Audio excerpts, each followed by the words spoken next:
പണിമുടക്കിന് പതിവുപോലെ കേരളത്തിൽ മാത്രം മുടക്കം. മറ്റു സംസ്ഥാനങ്ങളിൽ ജനജീവിതം സാധാരണ പോലെ.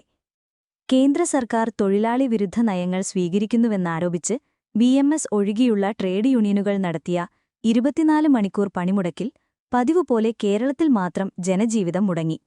കടകൾ തുറക്കാൻ അനുവദിക്കാത്ത സമരാനുകൂലികൾ പലയിടത്തും സർക്കാർ ഓഫീസുകളുടെ പ്രവർത്തനം തടസ്സപ്പെടുത്തി.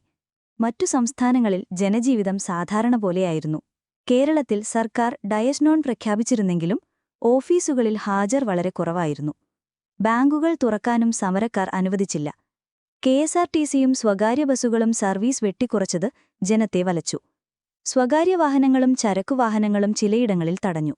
തദ്ദേശ തെരഞ്ഞെടുപ്പ് നടക്കാനിരിക്കെ രാഷ്ട്രീയമായി കൈകോർക്കുന്നുവെന്ന ആക്ഷേപം ഒഴിവാക്കാൻ ലക്ഷ്യമിട്ട് ഭരണ-പ്രതിപക്ഷ സംഘടനകൾ വെവ്വേറെയാണ് പ്രകടനങ്ങൾ നടത്തിയത്. സെക്രട്ടേറിയറ്റിലെ 4200 ജീവനക്കാരിൽ 600ഓളം പേർ മാത്രമാണ് ജോലിക്കെത്തിയത്. മന്ത്രിമാരും ഓഫീസുകളിലെത്തിയില്ല.